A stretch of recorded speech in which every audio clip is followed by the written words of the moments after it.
கறி ஹவுஸில் சாப்பிட வந்திருக்கோம். பார்த்தாலே நல்லா தெரியுது, ஒரு கூட்டம் இருக்குது. பல நாட்டு மக்கள் இருக்காங்க. இதில் சைனீஸ் இருக்காங்க, பாகிஸ்தானிஸ் இருக்காங்க, இந்தியன்ஸ் இருக்காங்க, கொரியன்ஸ் இருக்காங்க, பல நாட்டு மக்கள் இருக்காங்க.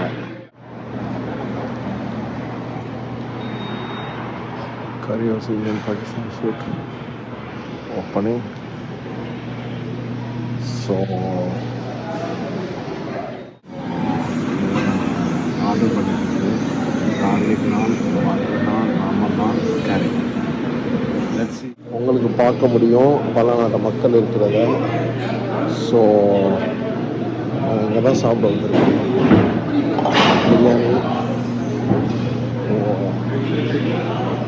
ஓப்பன் கிச்சனாக இருக்குது, நல்லா இருக்குது. சாப்பிட்டுட்டு சொல்கிறேன் இதோடைய டேஸ்ட் எப்படி இருக்குன்னு. இதுதான் மெனு. ப்ரைஸ் ரீசனபுளாக இருக்குது. பெரிய பெரிய கடை